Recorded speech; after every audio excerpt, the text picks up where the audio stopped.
আর যারা ফেসবুক লাইভে আছেন আপনারা ফেসবুক লাইভ থেকে একটু কনফার্মেশন দিবেন ঠিক আছে কি না, শুনতে পাচ্ছেন কি না।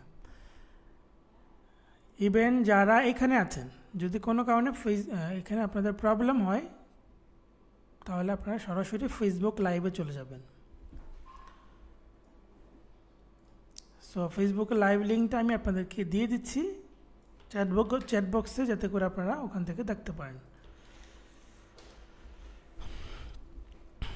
ওকে, আপনারা গতকাল অনেকেই বলেছিলেন 10:30টায় এই সমস্যা গ্রুপে পোস্ট করেছেন যে 9টায় হলে ভালো হয়, কিন্তু বারবার কিন্তু বলা হয়েছিল যে শুধু গতকালের ক্লাসটা 10:30টায় হয়েছে, আদারওয়াইজ বাকি ক্লাসগুলো 9টায় হবে।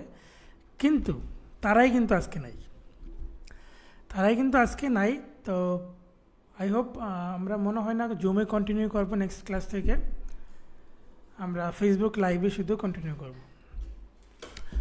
ওকে, সো আজকে আমাদের প্রথম ক্লাস। আশা করি ইতিমধ্যে সফটওয়্যার ইনস্টল করে ফেলেছেন। সফটওয়্যার ব্যাপারে 2-1 জন আমাকে নক করেছিলেন, আমি তাদেরকে হেল্প করেছি। আশা করি আর কারো কোনো প্রবলেম হয় নাই। যারা শিখতে চান ইতিমধ্যে হয়তোবা ইনস্টল করে ফেলেছেন বা আগে থেকে আছে, এবং হয়তো না করে থাকলে ইমিডিয়েটলি করে নেবেন, এবং হেল্প লাগলে অবশ্যই আমাকে জানাবেন। আমাদের হোয়াটসঅ্যাপ নাম্বারে নক করলেই হবে স্ক্রিনশট দিয়ে, তাহলে আমি হেল্প করব। ওকে, আর যারা ফেসবুক লাইভে আছেন জুমে যুক্ত হতে চাইলে আপনারা চাইলে কিন্তু জুমে যুক্ত হতে পারবেন। দেখেন কমেন্টে লিঙ্ক দেওয়া আছে, জুমে লিঙ্ক দেওয়া আছে এবং ডেসক্রিপশনে দেওয়া আছে ফেসবুক লাইভের। ওকে, আমরা অ্যাডোবি ইলাস্ট্রেটরে কাজ শুরু করব। আমি ইলাস্ট্রেটর পেজটা নিলাম। আমাদের মডিউলটা একটু দেখি, মডিউলে কী ছিল। আজকে আমাদের বেসিক টুলস। ওকে, এটা কেটে দিচ্ছি।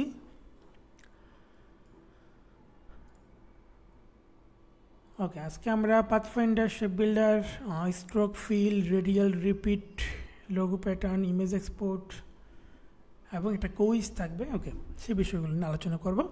সো আমরা প্রথমত ফাইল থেকে নিউতে গিয়ে পেজ নিয়ে নিচ্ছি, এবং পেজ নেওয়ার সময় আপনি প্রোফাইল মোড থেকে ওয়েব দিতে পারবেন, এবং ওয়েব দিয়ে এখানে দেখেন ইউনিট অপশন আছে। যদি কখনো প্রয়োজন হয় আপনি ইঞ্চিতে পেজ নিতে হবে, মিলিমিটারে নিতে হবে, তাহলে কিন্তু আপনি সেই ইউনিট সিলেক্ট করে দিয়ে পেজ নিতে পারবেন। যেমন আপনি ইঞ্চিতে নেবেন যে 10 ইঞ্চি বাই 10 ইঞ্চি, 10 বাই 10 বা 10 বাই 20, আপনি যা খুশি তাই নিতে পারবেন। অর্থাৎ বিভিন্ন রকম প্রজেক্টের ক্ষেত্রে আমাদেরকে স্পেসিফিক সাইজ মেনটেন করতে হবে।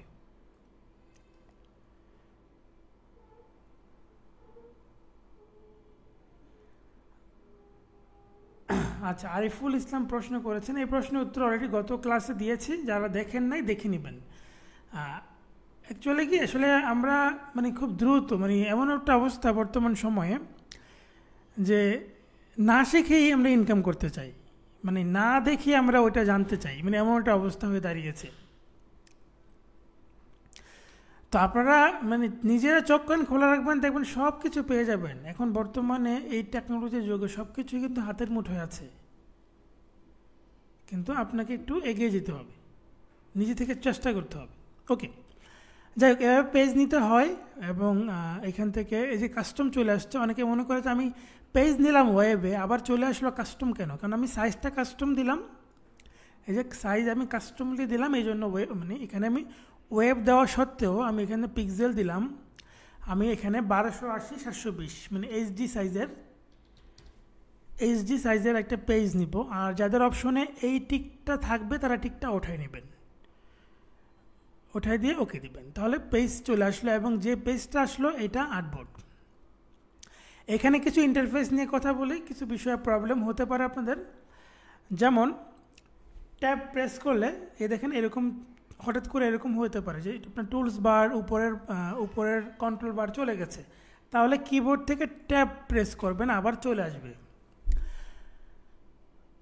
বা উপরের এই যে কন্ট্রোল, এখানে দেখতে পাচ্ছেন একটা কন্ট্রোল একটা অপশন আছে, ফিল কালার, স্ট্রোক কালার, এখানে কিছু অপশন আছে। যদি এটাও কখনো চলে যায় উপর থেকে, এই যে কন্ট্রোল, উইন্ডো থেকে কন্ট্রোলটা টিকটা উঠে দিলে এরকম হয়ে যেতে পারে। সেক্ষেত্রে উইন্ডো থেকে কন্ট্রোলে ক্লিক করবেন, এটা চলে আসবে। আবার কখনো যদি এমন হয় যে টুলস বারটা আপনি এখানে ক্রস বাটন চাপ দিয়েছেন চলে গেছে, সেক্ষেত্রে উইন্ডোতে যাবেন, টুলসে ক্লিক করবেন, এই যে ডিফল্ট ক্লিক করলে আবার চলে আসবে। যারা ফেসবুক লাইভে আছেন লাইভটি শেয়ার করতে পারেন, শেয়ার করেন। এবং আমি বলেছিলাম যে জুমে যদি 100 জন থাকে তাহলে আমরা জুম কন্টিনিউ করব, আদারওয়াইজ আমাদের শুধু ফেসবুক লাইভ হবে। ওকে, তো এইখানে আমরা এই যে পেজটা নিলাম, এই পেজটাকে এখানে গ্রাফিক ডিজাইনের ভাষায় কি বলা হয়? এটাকে বলা হয় আর্টবোর্ড।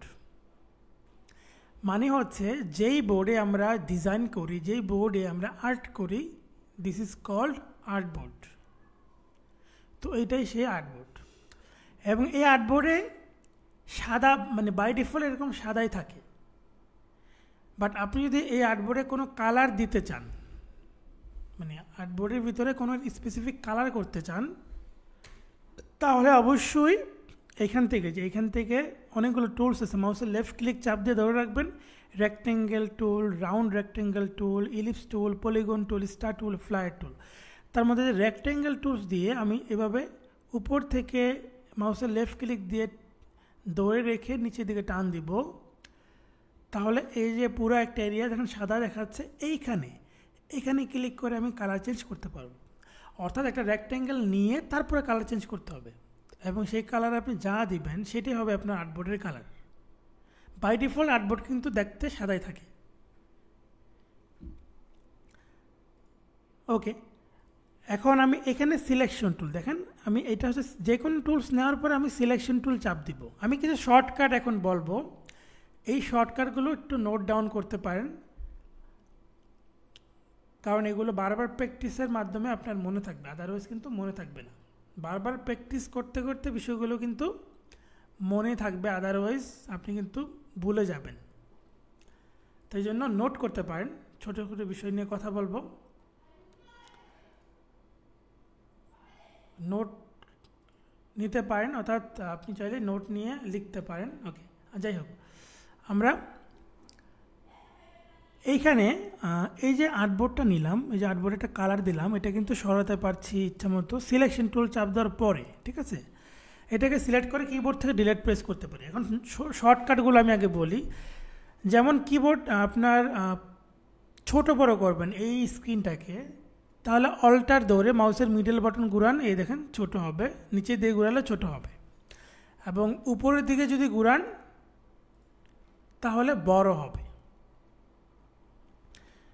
এবং দেখেন যে বড় হতে হতে বাম দিকে চলে গেছে, আমি দেখতে পাচ্ছি না, মানে আমার এরিয়ার বাইরে চলে গেছে।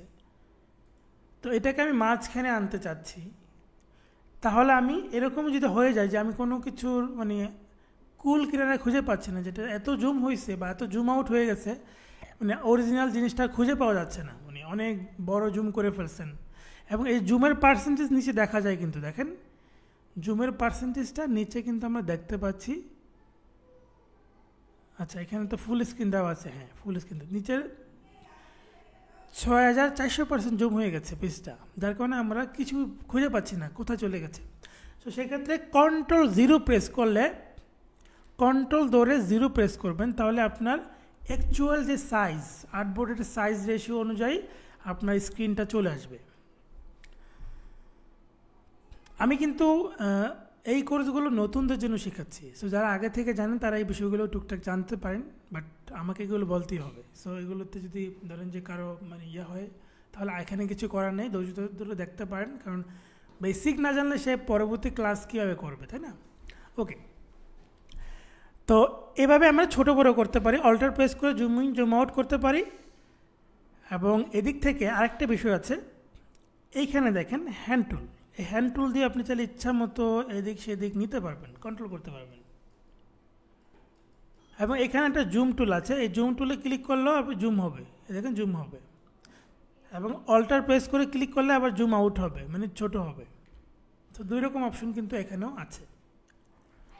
ওকে, আমরা সিলেকশন টুল, অর্থাৎ আমরা যখনই কোনো অবজেক্ট নিব, আমি এখানে মাউসের লেফট ক্লিক চাপ দিয়ে ধরবো, আমি এদিক থেকে একটা ইলিপস নিব, ইলিপস এবার টান দিয়ে একটা সার্কেল নিলাম, এবং এই সার্কেল একটু খেয়াল করে দেখেন বাইরে একটা স্ট্রোক কালার আছে। সো এই অবস্থায় আমি ফিল কালার আমি লাল কালার দিচ্ছি। এই অবস্থায় আমি একটা কাজ করি, দেখেন এটাকে সিলেক্ট করে আমি উপর থেকে ইফেক্ট গিয়ে 3D এবং এখান থেকে রিভলভ একটা অপশন দিব, প্রিভিউ অন করবো, ব্ল্যাক কালার একটা শেপ হয়ে যাবে। কিন্তু মানে আমি তো ব্ল্যাক দিইনি, আমি তো রেড দিয়েছিলাম, তাই না? আপনারা এই ভুলটা করেন। তো সেইটার ক্ষেত্রে এইখানে স্ট্রোক ভ্যালুটা 0 রাখতে হবে। আমি এটা ক্যান্সেল করে দিয়ে আমি এইটাকে স্ট্রোক ভ্যালু এখানে ক্লিক করে স্ট্রোকটাকে নান করে দেবো। মানে এটা বাইরের যে বর্ডার কালারটা আছে, বর্ডারটাকে আমি স্টপ করে দিলাম। সো বর্ডার স্টপ করে দেওয়ার পর আমি ইফেক্ট থেকে 3D এবং রিভলভে গেলে আমরা প্রিভিউ অন করলে এবং স্পষ্ট দেখতে পাবো কিন্তু আমাদের সেই শেপটা আছে। ওকে দিয়ে এইভাবে আমরা চাপাই দিতে পারবো। সো একটা অ্যাপেলের মতো হয়ে গেল। ওকে, এবার এই যে আমরা বৃত্ত নিলাম, মানে আমরা বলছিলাম যে পাথফাইন্ডার, শেপ বিল্ডার এইসব বিষয় নিয়ে আমরা কথা বলবো আজকে। তো এইখান থেকে আমি বৃত্ত নিই একটা আবার। আর বৃত্ত পারফেক্টলি নেওয়ার জন্য শিফট অল্টার চেপে মাউসের লেফট ক্লিক দিয়ে টান দিবেন। প্রথমে মাউসের লেফট ক্লিকটা ছাড়বেন, তারপরে শিফট অল্টার বাটন ছাড়বেন, তাহলে একজ্যাক্টলি সার্কেল হবে। দেন সিলেকশন টুল ক্লিক করেন, এভাবে আমি নিয়ে আসি। এবার আমি এর সাথে আরও একটা শেপ অ্যাড করতে চাই। ধরেন এদিক থেকে আমি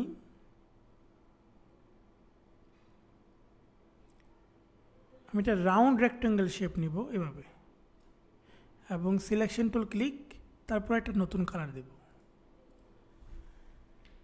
এখন এই যে এভাবে আমি দিলাম, ঠিক এই কর্নারটা আমি কাটবো, ঠিক আছে? এটাকে রাউন্ড নয়, একদম নর্মাল রেক্ট্যাঙ্গেল বক্সে বানিয়ে ফেললাম। এটাকে সিলেক্ট করার পর শেপ বিল্ডারটা নিব। দেখেন শেপ বিল্ডারের কথা বলেছিলাম, এই যে শেপ বিল্ডার, অর্থাৎ দুইটা অবজেক্টকে সিলেক্ট করে এই যে ইন্টারসেক্ট পার্ট, এটাকে আমি চাইলে কাটতে পারবো শেপ বিল্ডারের মাধ্যমে নিয়ে। আমি যদি জাস্ট অল্টার ধরে এবার টান দিই, কেটে যাবে, একদম কেটে আলাদা হয়ে যাবে। মানে যতটুকু রাখতে চাচ্ছি শুধু অতটুকুই থাকলো। বাট আমি যদি এখন যেতটুকু রাখলাম, দেখেন যতটুকু রাখলাম, এই পার্টটাকে যদি আমি 3টা টুকরা করতে চাই, মানে 3টা টুকরা 3টা কালার হবে। মানে আমি তো একটা পার্ট, এখানে একটা বৃত্ত ছিল, বৃত্তের একটা পার্টকে ডিলিট করে দিয়েছি ইচ্ছে মতো। এবার আমি যেই পার্টটা আছে এই পার্টটাকে আমি 3 ভাগে ভাগ করতে চাই। 3 ভাগে ভাগ করার জন্য আমরা একটা এক্সটার্নাল শেপের সাহায্যে ভাগ করতে পারবো। সো সে এক্সটার্নাল ভ্যালু হচ্ছে লাইন সেগমেন্ট টুল। এখানে দেখেন লাইন সেগমেন্ট টুল, এই লাইন দিয়ে আমি এইখান থেকে শিফট চেপে উপরের দিকে বরাবর টান দিব, এবং এইখান থেকে শিফট চেপে বাম দিকে টান দিব। সিলেকশন টুল ক্লিক করে এভাবে টান দিয়ে দেখেন অলমোস্ট 3টা পার্ট, কিন্তু এই একটা পার্ট, এই একটা পার্ট, এই একটা পার্ট, 3টা পার্ট কিন্তু আমাদের এখানে বিদ্যমান। সো আমরা জাস্ট কি করতে পারি, এই 3টা পার্টকে আমরা ভাগ করব। তাহলে এটাকে সিলেক্ট করে দিয়ে দেখেন এটা 2 ভাবে করা যায়, শেপ বিল্ডার দিয়ে করতে পারি, পাথফাইন্ডার দিয়ে করতে পারি। দেখেন এটাকে আমি অল্টার প্রেস করি, এই পার্টটাকে সিলেক্ট করে অল্টার ধরে টান দিয়ে এটা কপি করতে পারি। অর্থাৎ আপনি যদি কোনো পার্টিকুলার অবজেক্টকে কপি করতে চান, সেক্ষেত্রে অল্টার ধরে টান দিবেন, তাহলে কপি হয়ে যাবে। এবার এই পার্টটাকে সিলেক্ট করে আমরা উইন্ডো থেকে একটা অপশন আছে পাথফাইন্ডার, এবং এই পাথফাইন্ডারের ভিতরে বেশ কিছু অপশন আছে। তার মধ্যে এই যে অপশনটা ডিভাইড, এই ডিভাইড ভ্যালু দিয়ে আমরা কিন্তু এই টুকরা করতে পারি। 3টা টুকরা করবো, তো সো আমি এই অনুযায়ী লাইনগুলো নিলাম। এবার আমি জাস্ট ডিভাইড ক্লিক করে দিলেই কিন্তু এগুলো সব কেটে গেছে। এবার জাস্ট রাইট ক্লিক করে আনগ্রুপ করব, বাইরে ক্লিক করব, এবং এই পার্টটাকে সিলেক্ট করে এটাকে একটা কালার দিলাম, এটাকে সিলেক্ট করে এই পার্টের ভিতরে একটা কালার দিলাম, এখানে ক্লিক করে এই পার্টটাকে একটা কালার দিলাম। দেখেন 3টা কিন্তু পার্ট হয়ে গেছে। ধরেন যে আপনি এখানে একটা ভ্যালু লিখে দেন যে আমরা একটা ইনফোগ্রাফিক চার্ট গ্রাফ তৈরি করলাম, ধরেন এরকম। আমি এখানে দিয়ে দিলাম টাইপ টুল ক্লিক করে এখানে ক্লিক করব 75% দিয়ে আমি এটাকে একটা এরিয়াল ফন্ট, বাই ডিফল্ট যে ফন্টটা আছে এরিয়াল বোল্ড, সিলেক্ট করে নিচ্ছি, এরিয়াল বোল্ড ফন্ট আমি সিলেক্ট করে দিলাম, শিফট হলার চেপে বড় করে দিলাম।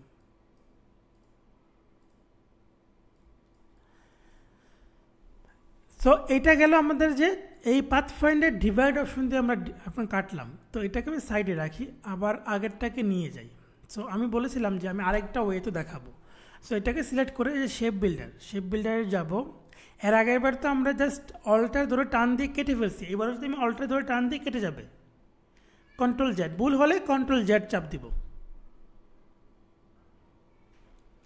ভুল হলে আমরা কন্ট্রোল জেড দিব। সো এইখানে এবার এই পার্টটাকে ক্লিক করলে এই কালো কালারটা চলে আসবে। যদি এখানে কোনো কালার না থাকে, সাদা থাকে, এরকম থাকে, তাহলে কিন্তু ক্লিক করলে সাদা হয়ে যাবে। তাহলে এইখানে আপনি শেপ বিল্ডারটা নেওয়ার পর এখানে যে কালারটা দিবেন, শেপ বিল্ডার নেওয়ার আগে না, কিন্তু শেপ বিল্ডারটা নেওয়ার পর এখানে আপনি যেই কালারটা দিবেন, দিয়ে ওই জায়গাটা এটা ক্লিক করবেন, তাহলে ওই কালারটা চলে আসবে। এই অল্টার চাপ দিয়ে না, জাস্ট নর্মালি ক্লিক করতে হবে। আর অল্টার ধরে ক্লিক করলে ওইটা টোটালি কেটে যাবে। তো দুইটা দুই রকমের বিষয়। আবার আমি যদি এখানে আরেকটা কালার দিই, দেন এই পার্টে ক্লিক করি, তাহলে সেই কালারটা চেঞ্জ হয়ে যাবে। মানে ক্লিক করলো আলাদা হয়ে গেল এবং নতুন কালারও হয়ে গেল। তাহলে আমি যদি আপনাদেরকে প্রশ্ন করি, শেপ বিল্ডার দিয়ে যে কাটিং প্রসেসটা দিলাম এবং একই সাথে আমাদের পাথফাইন্ডার যে কাট করলাম, এই দুটা বিষয় ক্লিয়ার হয়েছেন কিনা বা কোনো স্পেসিফিক প্রশ্ন আছে কিনা?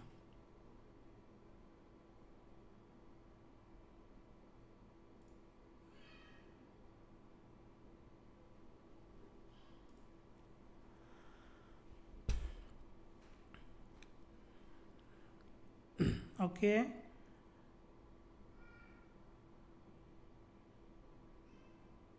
আচ্ছা, অনেকেই বলেছেন ওকে।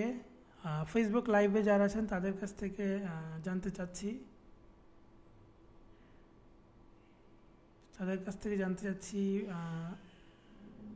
ক্লিয়ার আছে কি না।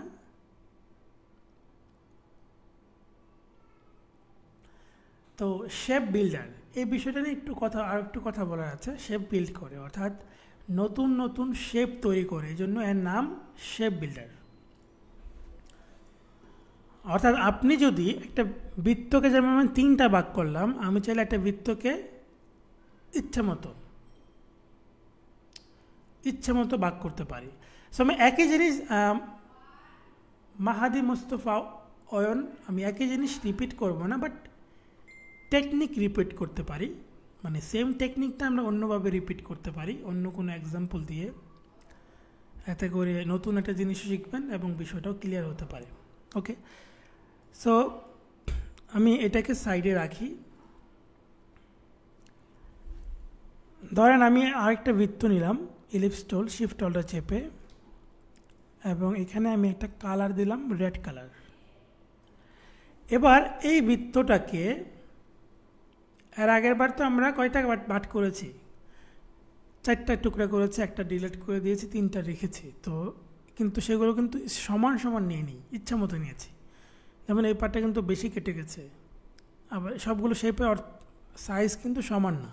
সো আমরা সমান চাইলে কিন্তু করতে পারি, এবং সেটা করার জন্য আমাদের অবশ্যই ভিউ থেকে এই স্মার্ট গাইড বাটনটা টিক মার্ক আছে কিনা সেটা চেক করতে হবে।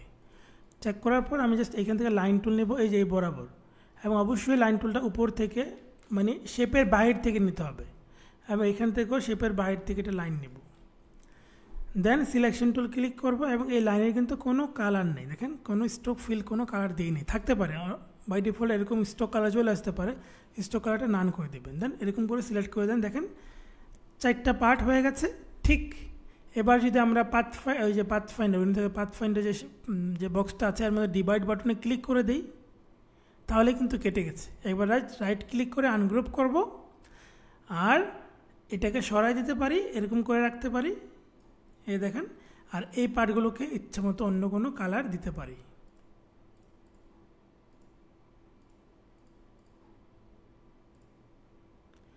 সো একই জিনিস না দেখিয়ে আমি সিমিলার টাইপ অন্য কিছু দেখালাম, এবং এখানে দেখেন প্রপারলি একটা সাইজগুলো একটা মেনটেন করা হয়েছে, সবগুলো সাইজ সেম। সো যারা বুঝতে পারেনি তারা ক্লিয়ার হয়েছেন কিনা একটু কনফার্ম করবেন।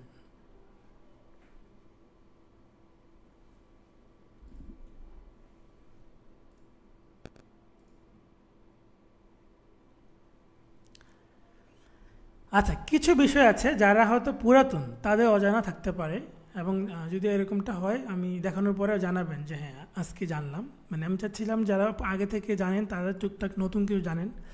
একটা জিনিস বলি, যেমন আমরা এখান থেকে লাইন টুল নেওয়ার পরে দেখেন এই লাইনের এই যে এই লাইনের যে সিগন্যালটা, এটা একটা কী কালার দিচ্ছে? এই সিগন্যালটা আমাদের কী কালার দিচ্ছে? গ্রিন কালার দিচ্ছে। সো আমরা কিন্তু এগুলোকে চাইলে চেঞ্জ করতে পারি।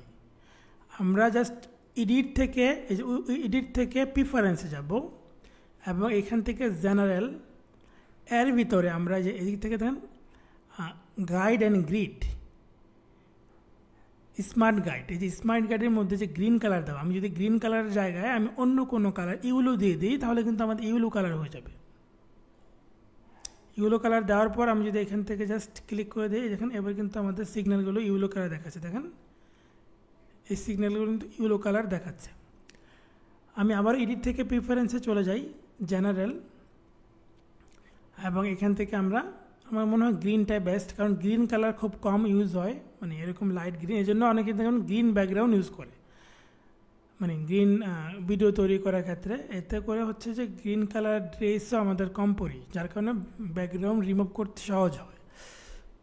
ওকে, তো এইখান থেকে আমরা এই ইউলো থেকে গ্রিন করে দিতে পারি। আচ্ছা, ওকে দিতে পারি। এবং এখানে আরও অনেক ধরনের অপশন আছে, যে টাইপে গেলে যে আপনার টাইপের লিডিং ভ্যালু কতটুকু দূরত্ব থাকবে, এটা কিন্তু বাই ডিফল্ট একটা সাইজ করা আছে, বাট আপনি এটাকে চাইলে কিন্তু চেঞ্জ করতে পারবেন। এগুলো কিন্তু চাইলে চেঞ্জ করতে পারবেন। এবং জেনারেলে ক্লিক করেন, এই যে এখানে কিবোর্ডের ইনক্রিমেন্ট 1 পিক্সেল করে দূরে যাবে। যেমন আপনি যদি কিবোর্ডে যদি অ্যারো দিয়ে টাইপ করেন, কোনো কিছু অ্যারো দিয়ে যদি আপনি টাইপ করছেন, সেটা 1 পিক্সেল করে দূরত্ব যাবে। সো আপনি যদি চান যে আরও বেশি দূরত্ব চলে যাক, তাহলে আপনি 1 পিক্সেলে 10 পিক্সেল দিতে পারবেন। মানে এই ভ্যালুগুলো চাইলে এখান থেকে আপনি চেঞ্জ করতে পারবেন। এগুলোকে আপনার আগে থেকে জানতেন কিনা জানাবেন। তারপর এই দেখেন এখানে সিলেকশনের অ্যাঙ্কর ভ্যালু, এই ভ্যালুগুলো কিন্তু আপনি দেখতে পারেন। এবং এই যে টলারেন্স ভ্যালু 3, সিলেকশন, এগুলো কম বেশি দিলে অনেক সময় পেন টুলের কাজ করতে সহজ হয়, পেন টুলের কাজ করতে সহজ হয়। তারপর বাই ডিফল্ট পিক্সেল মোডে আমাদের থাকে, বাই ডিফল্ট যে ইউনিটটা পিক্সেল মোডে থাকে। আপনি চাইলে পিক্সেল থেকে ইঞ্চি মোডে কনভার্ট করতে পারবেন যদি বাই ডিফল্ট যেটা দিয়ে রাখবেন। হ্যাঁ, তারপরে এখানে দেখেন স্মার্ট গাইড তো আছেই।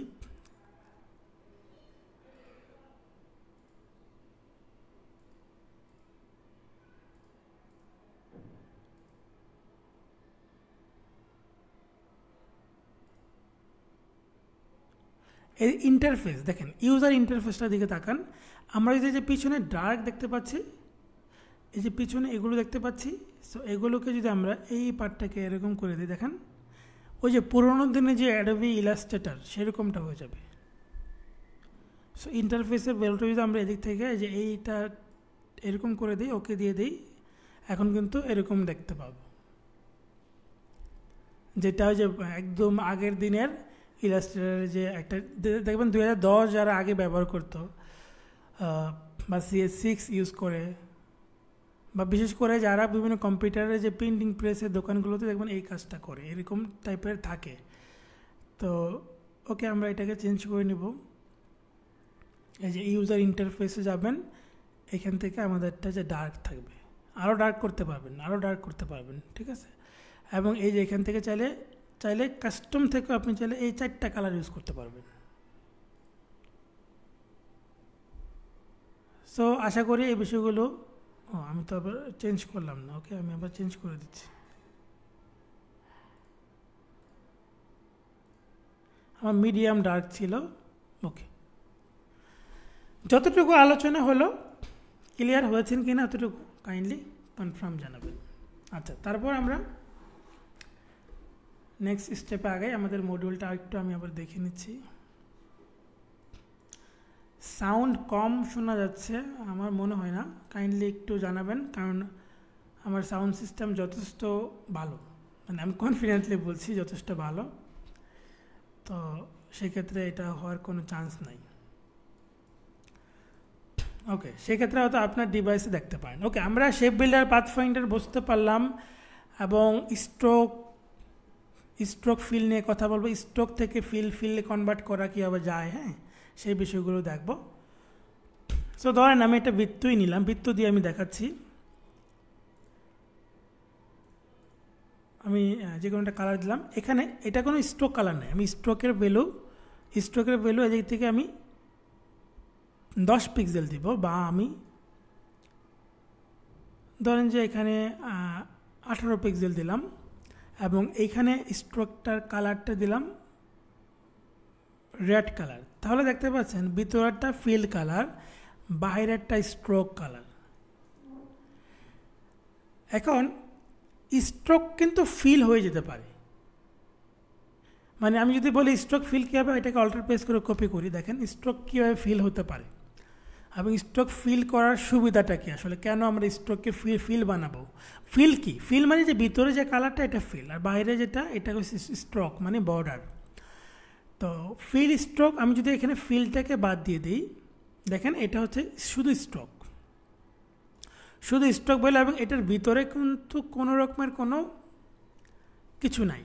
মানে আমি যদি একদম কমন একটা উদাহরণ দিই, সহজে বুঝতে পারবেন, সেটা হচ্ছে যে হাতের চুড়ি আর বল। এটা হচ্ছে ধরুন যে বল, যেখানে সব জায়গায় আপনি টাচ করতে পারছেন, সব জায়গায় আপনার ভিজিবল অবজেক্ট আছে, বাট হাতের চুড়ি ভিতরের জায়গাটা কিন্তু ফাঁকা, সেখানে কিন্তু শূন্য, আর সেই জায়গাটা শুধু এরিয়াটা শুধু ওই জায়গায় টাচ করা। তার মানে আমি এখানে এটাকে যে কোনো জায়গাতে সিলেক্ট করে মুভ করতে পারি, কিন্তু এটা কিন্তু যে কোনো জায়গাতে মুভ করতে পারছি না, এখানে আমাকে এই লাইনে টাচ করলে আমি মুভ করতে পারছি। সো এটা হচ্ছে স্ট্রোক ফিলের পার্থক্য আগে বললাম। এখন এটা কিন্তু দেখেন ফিল কালার নান, শুধু স্ট্রোক কালার রেড করা দেওয়া আছে। সো স্ট্রোক ভ্যালু আমি আরও বাড়াই দিই, 40 দিলাম, আরও মোটা করে ফেললাম। এবার এই স্ট্রোকটাকে আমরা এই যে অবজেক্ট থেকে এক্সপ্যান্ড করে এই যে স্ট্রোক ফিল টিক মার্ক করা থাকবে, ওকে দিলে এবার কিন্তু দেখেন স্ট্রোকে নাই, এবার স্ট্রোক বিকামস ফিল হয়ে গেছে, মানে স্ট্রোক থেকে ফিল হয়ে গেছে, এবার স্ট্রোকটা চলে গেল ফিলের ভিতরে, মানে স্ট্রোক আর নাই। এবং এটা আমাদের করতে হয়, যে কোনো কাজে আমরা স্ট্রোক রাখি না কেন। এখন অনেক সময় হয় কি, আমি যদি আপনাদেরকে বলি যে পেজ ছোটো বড় করতে গেলে মানে পরিবর্তন হয়ে যেতে পারে, স্ট্রোকের ভ্যালু চিকন হয়ে মোটা হয়ে যেতে পারে, অটোমেটিকলি চেঞ্জ হয়ে যেতে পারে। আর যদি আপনি এটাকে কনভার্ট করে অবজেক্ট বানায় ফেলেন, এক্সপ্যান্ড করে ফেলেন, তখন আর এটা চেঞ্জ হয় না, এটা ভ্যালু যা আছে তাই থাকবে।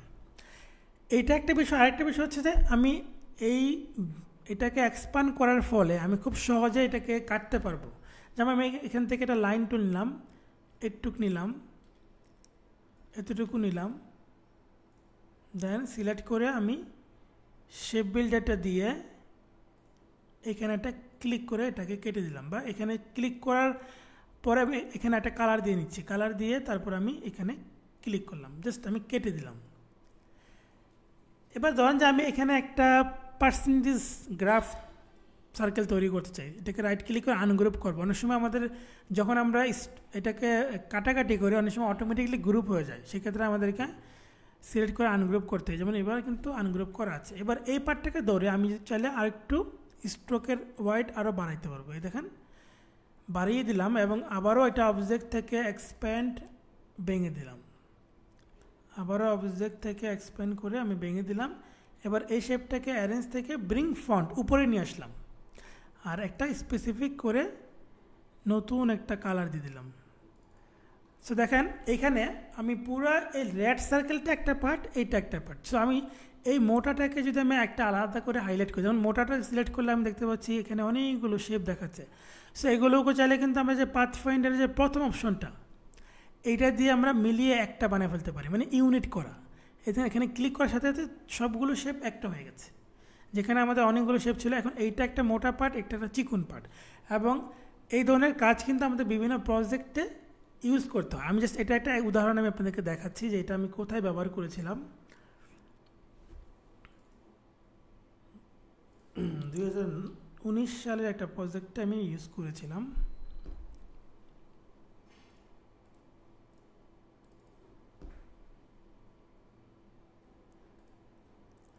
এই যে দেখেন এইখানে এই যে কোম্পানির যে শেয়ার হোল্ডারের যে পার্সেন্টেজ গ্রাফটা দেখেন, এই 30% এটা দেখানো বোঝানো হয়েছে, এটাকে 40% বোঝানো হয়েছে, এটাকে 10% বোঝানো হয়েছে। সো এইভাবে কিন্তু এই কাজটা করা হয়েছে। তো ঠিক দেখেন এটা কিন্তু খুব সহজেই আপনারা কিন্তু করতে পারবেন এখন। অর্থাৎ যখন কোনো জায়গায় আপনি এখন অনেকে বলতে পারেন যে এটা যে 30% আমি বুঝবো কীভাবে, এটা আনুমানিক। আপনি যদি 100 মানে 30% লেখেন তার মানে 100 থেকে 30, তো এটা তো বোঝা যাবে যে এটা যে আমি যদি এখন বলি এটা 50, এটা 50, আপনারা কি মানবেন? মানবেন না কিন্তু।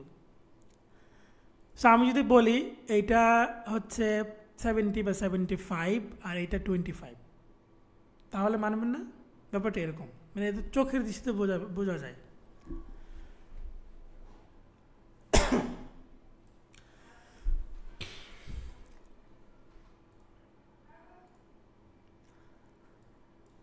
ওকে, ফেসবুক লাইভে যারা আছেন তারা লাইভটা শেয়ার করে দিবেন এবং প্রতিটা ক্লাসে থাকার চেষ্টা করবেন। ওকে, এতটুকু ক্লিয়ার। আমাদের কিন্তু কেটে যাবে 3 মিনিট পর, আপনারা আবার রিজয়েন করবেন। সো আমরা স্ট্রোক থেকে ফিল কনভার্সনটা বুঝতে পারলাম এবং এই বিষয়টা কোনো প্রশ্ন থাকলে বলতে পারেন। অর্থাৎ স্ট্রোক কি, ফিল কি, উদাহরণ দিয়ে আমরা এক্সাম্পল দিয়ে বোঝানোর চেষ্টা করলাম। দেন স্ট্রোকটা কেন ভাঙতে হয়, ভাঙলে কি হয়, এবং সেখানে ভাঙার পর আবার আলাদা করে একটা মোটা শেপ তৈরি করলাম, যেটাকে আবার ইউনিট, পাথফাইন্ডার ইউনিট ইউজ করলাম। এবং এটা পাথফাইন্ডার ইউনিট ইউজ না করে কিন্তু চাইলে আমরা শেপ বিল্ডার দিয়েও টেনে একত্রিত করতে পারতাম। সো শেপ বিল্ডারের আরেকটা বিষয় আপনাদেরকে আমি দেখাই। আচ্ছা, আমি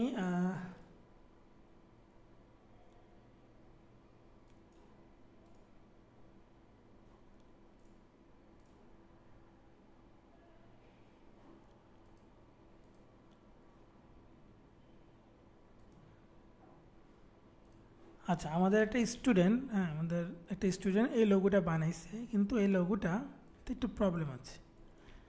উনি এই শেপটা যে বানাইছে, শেপটা কোনোভাবে হয়তো বা মানে ইমেজ ট্রেস করে বানাইছে। দেখেন এই জায়গাটা কেমন যে নষ্ট হয়ে গেছে, এই জায়গাটা কেমন যে নষ্ট হয়ে গেছে।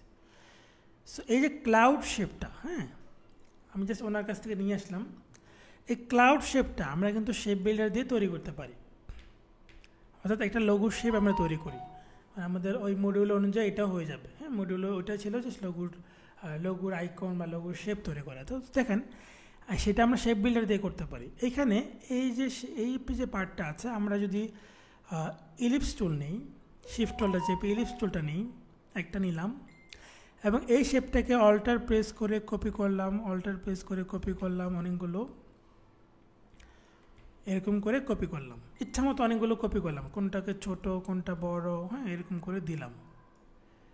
দেওয়ার পরে এরকমটা হলো এবং এই জায়গাগুলোতে কোনো গ্যাপ রাখা যাবে না, ঠিক আছে? এই জায়গাগুলোতে কোনো রকমের গ্যাপ রাখা যাবে না, এরকম করে আমরা ইচ্ছা মতো নিচ্ছি। তারপর এগুলোকে সব সিলেক্ট করে দিয়ে আমি এই ফিলগুলোকে স্ট্রোক বানিয়ে ফেলবো। ফিলগুলোকে নান করে দেব আর এটাকে একটা স্ট্রোক কালার দিয়ে দেবো। স্ট্রোকের ভ্যালু একদমই কম দিয়ে দিচ্ছি এবং এদিক থেকে স্ট্রোকের কালারটা কালো কালার দিচ্ছি। ওকে, এরকম দেখাচ্ছে অনেকগুলো বৃত্ত। এখন এইখানে আবার লাইন নিব একটা, এই লাইনটাকে ঠিক এই বরাবর দেখেন, এই বৃত্ত, যেই বৃত্তটাকে ধরতেছি যে এটা বৃত্তটা, এই বৃত্তের মাঝখান থেকে একদম স্পষ্টভাবে শিপ চেপে ডান দিকে টান দেব, মানে এই কার্ভটা যেন স্মুথ হয়, একদম সুন্দর হয়। কিন্তু এখন তার মানে এইভাবে এসে এই লাইনটা এখানে খুব সুন্দর করে অ্যাডজাস্ট হয়ে গেছে, কিন্তু এখানে কিন্তু শেষ হয়েছে, কিন্তু অ্যাডজাস্ট এই জায়গাটা একটা কর্নার হয়ে যাবে। যদি আমি এটাকে দেখেন, এটাকে আমি অল্টার প্রেস করে কপি করি, এটাকে আমি এখন বানায় ফেলতে চাই শেপ বিল্ডার দিয়ে, তাহলে কিন্তু এটা পারফেক্ট হবে না। শেপ বিল্ডার দিয়ে একটা কালার দেব এবং আমি অল্টার প্রেস করে বাইরেগুলো ডিলিট করে দেব। এবার অল্টার ছেড়ে দিয়ে, আচ্ছা কেটে গেছে, আমরা আবার জয়েন করে নিচ্ছি জুমটা, তারপর আমরা শুরু করছি। সো যারা ফেসবুক লাইভে আছেন, ক্লাস কেমন এনজয় করছেন, ভালো লাগছে নাকি কঠিন লাগছে জানাবেন অবশ্যই।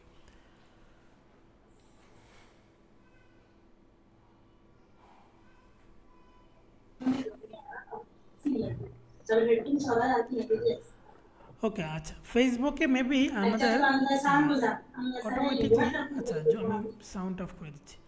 ফেসবুকে কি অটোমেটিকলি আমাদের ইয়ে দেখাচ্ছে, সাবটাইটেল দেখাচ্ছে, আমি যে দেখতে পাচ্ছি যে আমি যে কথাগুলো বলতেছি আমি জাস্ট আমার সাবটাইটেল ক্যাপশনটা অন করা, আমি দেখতে পেলাম যে সেই লেখাগুলো বাংলাতে দেখাচ্ছে, সেই লেখাগুলো বাংলাতে দেখাচ্ছে। সো আপনাদের এখানে কি এরকম দেখাচ্ছে? দেখবেন সিসি নামে একটা অপশন আছে সেটিং বাটনের পাশে, ওটা অন করে রাখলে দেখায়।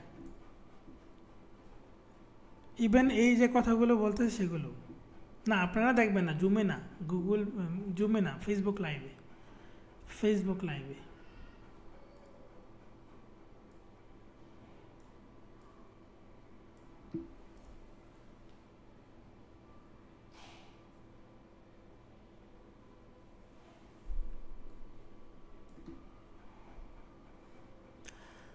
সো যে জায়গায় ছিলাম যে আমরা ওইটা থেকে বের করে এটা বানাইলাম, দেন আমি শেপ বিল্ডার দিয়ে এই ভিতরের কালারগুলোকে এরকম একটা কালার করে দিলাম, কিন্তু আমার কাঙ্ক্ষিত ফলাফল কিন্তু আমি পাইলাম না। হ্যাঁ, দেখেন আমার একটা ক্লাউড শেপ হয়েছে, কিন্তু এটা যথেষ্ট না। দেখেন এটা যথেষ্ট সুন্দর না। সো যথেষ্ট সুন্দর করতে হলে আমাকে এই শেপটা নিয়ে আমি এটাকে আবার অল্টার প্রেস করে নিয়ে আসি, মানে আমি অনেকগুলো আগে যেটা ছিল ওই জায়গা থেকে শুরু করলাম। তো এইখানে দেখেন এই জায়গা যেমন কার্ভ হয়ে শুরু হয়েছে, ঠিক এইখানের বৃত্তটা ঠিক এরকম করে সেট আপটা করতে হবে। এই যে এই বৃত্তটাকে আমি ঠিক একইভাবে সেট আপটা করলাম, কিন্তু আবার এই জায়গাটা ফাঁকা হয়ে গেল। সো এই জায়গায় ফাঁকা যাতে না হয় অল্টার প্রেস করে আরেকটা বৃত্ত দিয়ে দেবো। তারপরে এই জায়গাগুলো একটু উপরে উঠে দিতে পারি, এটাকে একটু নিচে নামিয়ে দিতে পারি।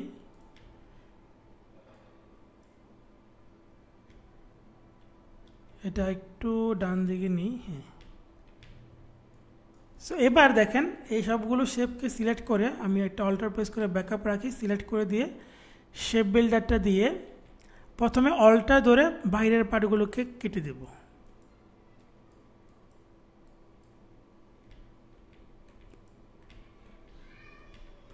এই জুম করে একদম স্পষ্ট করে এগুলো কেটে দিলাম।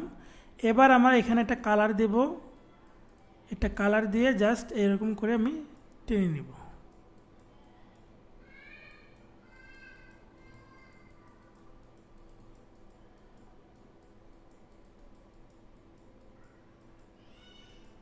সো কি মনে হয় এটা বেটার? এই যে পুরো কার্ভ হয়ে গেছে পুরো জিনিসটা, একটা স্মুথলি এটা ব্যাপার আছে।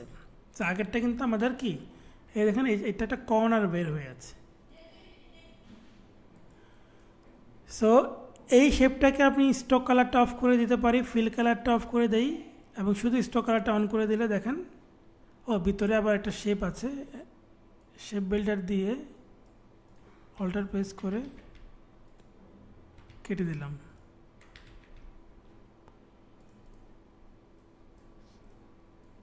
সো দেখেন এটা কিন্তু একদম একটা স্মুথ পারফেক্ট ক্লাউড শেপ।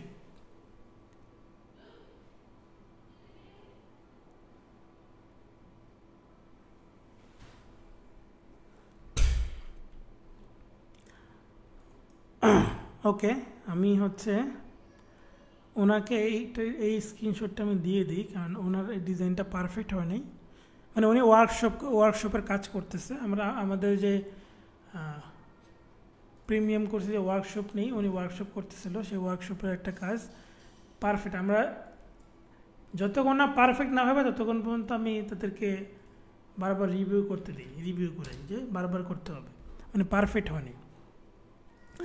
তো এইভাবে হচ্ছে যে মানে এখন আপনারা অনেকে এরকমই করে রাখবেন।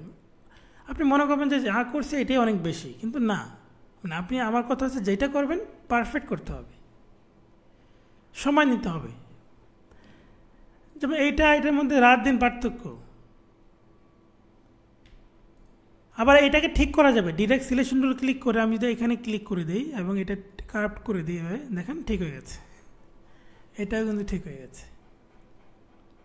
কিন্তু মানে আপনি প্রথমেই স্পষ্ট করে নেন, অনেক সময় এরকম করে কার্ভ নাও হতে পারে। শেপ এখানে যদি অতিরিক্ত অতিরিক্ত অ্যাঙ্কার পয়েন্টের ভ্যালু বেশি থাকে, ধরেন যে আমি যে এই যে এখানে হচ্ছে পেন টুলের অ্যাঙ্কার পয়েন্ট, অনেক বেশি অ্যাঙ্কার পয়েন্ট এখানে আছে, এরকম করে অনেকগুলো অ্যাঙ্কার পয়েন্ট আমি বেশি বেশি সেট করে দিলাম।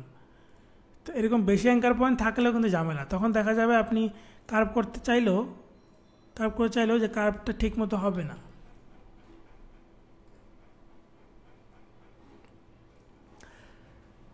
ওকে, আমরা লঘুর একটা প্যাটার্ন তৈরি করলাম। এবার আমরা রেডিয়াল রিপিট দিয়ে আমরা শেষ করব ক্লাস, তারপর জেপিজি আকারে সেভ করব। ওকে, সো রেডিয়াল রিপিটটা কি? রেডিয়াল রিপিট হচ্ছে যে আপনি কোনো একটা কিছু বানাইলেন, যেমন আমি ধরেন যে আমি একটা বৃত্ত নিলাম এবং এই বৃত্তটাকে অল্টার ধরে আরেকটা কপি করলাম এবং এখানে আরেকটা কালার দিলাম। এই যে বৃত্তটা যে অ্যাঙ্গেলে কাটলো বা আমি যদি আরও চ্যাপটা করে দিই, শেপগুলোকে এরকম করে দিলাম, এটাকে একটু এরকম ঘুরাই দিলাম, এটাকে একটু চ্যাপটা করে দিই, বা এই শেপটাকে অল্টার প্রেস করে কপি করে নতুন কালার দিলাম, এটাকে একটু আরও চ্যাপটা করে দিই, আমি একটা আলাদা অন্যরকম একটা আইকন তৈরি করতে চাচ্ছি আর কি। এই যে এরকমটা তৈরি করলাম, দেন এটাকে সিলেক্ট করে শেপ বিল্ডারটা দিয়ে অল্টার প্রেস করে এই পার্টটা কেটে দিলাম। দেখেন এই যে একটা আলাদা আইকন তৈরি করলাম। দেখেন এটা কিন্তু পেন টুলতে বানানো খুব টাফ, সো আমরা কিন্তু একটা শেপের মাধ্যমে বানিয়ে ফেলতে পারলাম, জাস্ট শেপ বিল্ডার। সো যেটা বলতে আমি চেয়েছিলাম ওই সময় ভুলে গেছি, শেপ বিল্ডার মানে শেপ বিল্ড করে, শেপ তৈরি করে, শেপ বানায়, যার কারণে এর নাম শেপ বিল্ডার। সো এই যে শেপটা তৈরি করেছে এটা দিয়ে কিন্তু অনেক লঘু বানানো যায়, অনেক লঘুর মধ্যে কিন্তু ব্যবহার হয় এই ধরনের প্যাটার্ন। এবং এটাকে অল্টার প্রেস করে কপি করে এটাকে যদি আমি ঘুরাই দিই, এই দেখেন এরকম আছে না প্যাটার্ন, বিভিন্ন লোগোতে দেখেছেন, হয়তো মাঝখানে কোনো নাম থাকতে পারে। তো এটা গেল। এখন রেডিয়াল রিপিটটা কি? রেডিয়াল রিপিটটা আমরা একটু বোঝার চেষ্টা করি। এটা গেল, এখানে অল্টার প্রেস করে এটাকে নিয়ে আসি আমি, এই শেপটাকে আমি এটাকে দৌড়ে আমি রোটেট টুলটা নিব, যে রোটেট টুল, এই রোটেট টুলটা নিয়ে আমি জাস্ট এইখানে অল্টার প্রেস করে একটা ক্লিক করে দেব, তাহলে একটা বক্স পাবো। এটাকে আমি 360 ভাগ, আমি 10 যত দিয়ে ভাগ করতে চাই 10 দিয়ে ভাগ করব, দেন কপি বাটনে ক্লিক করে দেব, তারপর আমি কন্ট্রোল ডি দেই। এই দেখেন এটা হচ্ছে রেডিয়াল রিপিট, যে রেডিয়াল রিপিটের মাধ্যমে দেখেন আমরা আরেকটা আইকন বানিয়ে ফেললাম এবং পুরো জিনিসটা একসাথে ছোট করতে পারি, একসাথে বড় করতে পারি, এবং এগুলো কিন্তু ঘুরালে অনেক সুন্দর করে ঘুরবে, যখন এটা অ্যানিমেশন করতে গেলে অনেক সুন্দর একটা অ্যানিমেশন হবে।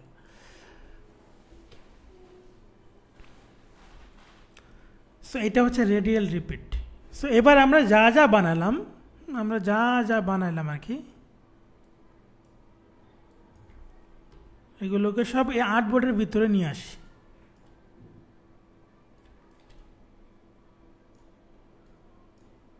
সো আমার একটা প্রশ্ন, যারা আগে থেকে টুকটাক জানতেন তারা কি নতুন কিছু পেয়েছেন, নাকি এগুলো আগে থেকে ছিল? মানে আমি এমনভাবে চেষ্টা করেছি যাতে করে আপনারা আগে থেকে যারা জানেন তারাও যেন টুকটাক নতুন কিছু জানতে পারেন, মানে বেসিক ক্লাস যদিও বা তারপরেও।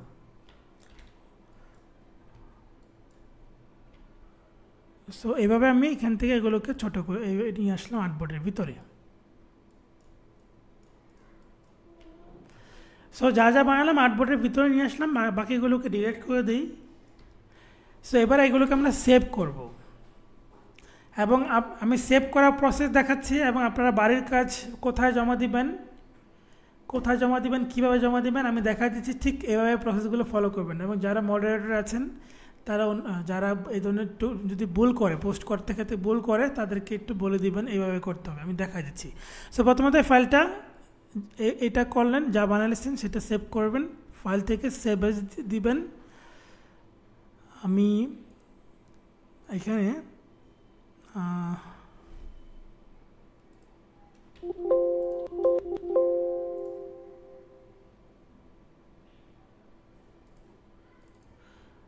আচ্ছা, আমি একটা এখানে ফোল্ডারে সেভ করলাম ক্লাস 1 দিয়ে, ক্লাস 01 দিয়ে আমি সেভ করলাম, দেন সেভ। ওকে, সেভ করে ফেললাম। এবার এটা হচ্ছে মেইন ফাইল সেভ হলো। এবার জেপিজি আকারে সেভ করতে হলে ফাইল থেকে এক্সপোর্ট, এখান থেকে জেপিজি, এই টিকটা মাস্ট বি দিবেন। এটা অনেকেই ভুল করবেন, যে বললাম না, বলে দেওয়ার পরে ভুল করবেন, মানে এটা বললাম আমি মনে করে দিলাম, তারপরে একদম ভুল করবেন। এই টিকটা দিতে হবে, দিয়ে এক্সপোর্ট করতে হবে। তারপরে এখান থেকে 8 জিবি, এখান থেকে ম্যাক্সিমাম, এখান থেকে 300 দিলে ওকে। এবার এই জেপিজি ইমেজটা আপনারা আমাদের যে মেইন গ্রুপ আছে, যেখানে 43,000 প্লাস মেম্বার আছে, সেইখানে গিয়ে আপনারা পোস্ট করবেন। কিভাবে করবেন আমি দেখাই দিচ্ছি, এবং এটা হ্যাশট্যাগ ইউজ করতে হবে। Free course base 2 Anisur Rahman live class, এরকম করে একটা হ্যাশট্যাগ ইউজ করবেন। আমি লিখে দিচ্ছি, একদমই পুরো প্রসেসটা দেখা দিচ্ছি।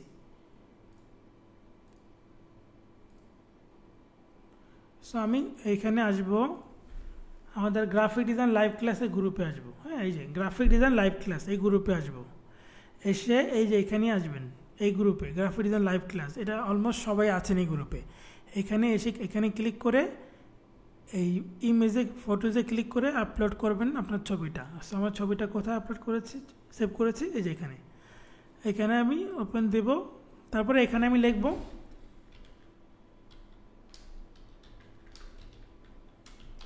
Free course class 1 practice. এখানে আপনারা যদি প্র্যাকটিসগুলো শেয়ার করেন, তাহলে ভুল হলে যারা এক্সপার্ট আছে তারা আপনাদেরকে সাজেস্ট করবে, এই জন্য এখানে শেয়ার করতে বলছি।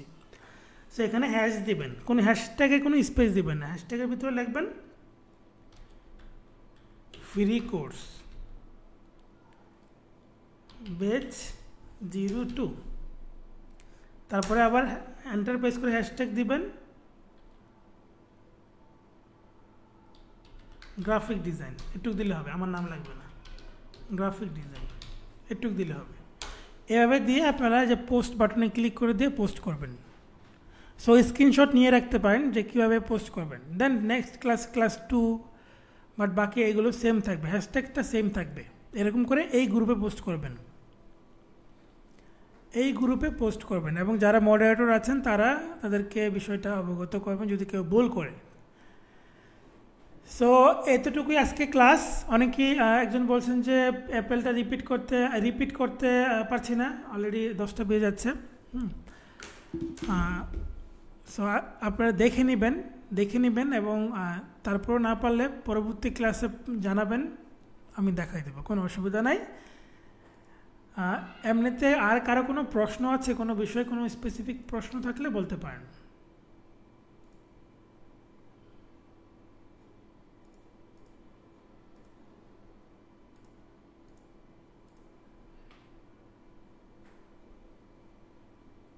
আজকে মাত্র ফার্স্ট ক্লাস। আঞ্জুরা খাতুন কমেন্ট করেছেন ফেসবুক লাইভে। তারপর হচ্ছে মুজিবুর রহমান মিসবা বলেছেন যে নতুন অনেক কিছু পেয়েছি আলহামদুলিল্লাহ, এবং আরও অনেক কিছু পেতে চাইলে ক্লাসগুলো শেয়ার করবেন। কারণ হচ্ছে যে আপনারা না থাকলে আমি এই ফ্রি কোর্সের সেশন নিয়ে কোনো লাভ নেই। সো আপনারা হচ্ছে যে 600 জন মেম্বার প্লাস যুক্ত হয়েছেন, তো তার মধ্যে যদি 100 জন লাইভেই না থাকেন তাহলে কিন্তু এটার কোনো ভ্যালু ক্রিয়েট করে না। ক্লাস ভালো লাগছে অনেক, ওকে স্যার লাইভ ভিডিওগুলো কখন আপলোড করবেন? আচ্ছা, এটা আগামীকাল আপলোড করে দেবো ইনশাল্লাহ। আজকে পারবো না, আজকে অনেকগুলো কাজের ব্যস্ততা আছে, অনেকগুলো মানে আর্জেন্ট প্রজেক্ট, তার ভিতরে আমি ক্লাস করালাম আপনাদেরকে, কারণ আপনাদের যেহেতু টাইম দিয়েছি। ওই প্রজেক্টটা আর্জেন্ট, ক্লায়েন্ট বারবার মেসেজ দিচ্ছে। এবং আপনারা কিন্তু এই দেখেন, এই যে আজকে এই যে একটু আগে যেটা আমি দেখালাম, এই কাজটা কিন্তু আপনারাও কিন্তু করতে পারবেন যখন এই টুলসগুলো পাবেন। দেখেন খুব কঠিন কিছু না, এখানে আপনার ইনফোগ্রাফিক্সে ক্লাস যখন করাবো তখন বুঝতে পারবেন এই কাজগুলো যারা নিজেরা করতে পারবেন। যাই হোক, এখানে আমরা হচ্ছে যে এইখানে একটা প্লে লিস্ট অ্যাড করে দেবো। আমি গতকালের ভিডিওটা দিতে পারিনি, আমি একসাথে আগামীকাল 2টা ভিডিও দিয়ে দেবো। এখানে জুমে ক্লাস করাবো, যদি আপনাদের ওই যে বললাম আপনাদের তো ওরকম পেলাম না, আপনারা মাত্র 60 জন ছিলেন। গ্রুপের নামটা আরেকটা দেখতে চাই, গ্রুপের নাম graphic design live class, graphic design live class. আমি গ্রুপের লিঙ্কটা এখানে আপনাদেরকে দিয়ে দিচ্ছি, গ্রাফিক ডিজাইন লাইভ ক্লাস আমি দিয়ে দিলাম। এবং ফেসবুকে লাইভে কমেন্টও দিয়ে দিলাম, এবং আমার আইডিতে লাইভ হবে ক্লাস, যদি জুমে না হয়। এ হচ্ছে বিষয়। ওকে, যারা আছেন তারাও তো কমে যাবেন, যারা আছেন তারাও কিন্তু কমে যাবেন। তো এই জন্য বলছি যে আপনারা লাইভগুলো শেয়ার করবেন যেন উপস্থিতির হার না কমে। মানে আমার এটা হচ্ছে আমার মোটিভেশন, মানে আমি এই কথা বলতে চাই, এটাই আমার মোটিভেশন, যার কারণে আমি ক্লাস নিতে পছন্দ করি। আর যদি লাইভে প্রেজেন্ট মানুষজন না থাকে তাহলে আমার সেই ক্ষেত্রে ওই মোটিভেশনটা থাকে না। মানে প্রত্যেকটা মানুষেরই কিন্তু মোটিভেশন দরকার হয়, প্রত্যেকটা মানুষের মোটিভেশন দরকার হয়। সো আমার মোটিভেশনের জায়গা হচ্ছে আপনার লাইভে প্রেজেন্ট থাকবেন, উপস্থিত থাকবেন, আমি শেখাবো। সো ঠিক আছে, ভালো থাকেন, নেক্সট ক্লাসে দেখা হবে। নেক্সট ক্লাস বুধবার রাত 9টা ইনশাল্লাহ। আসসালামু আলাইকুম, আল্লাহ হাফিজ।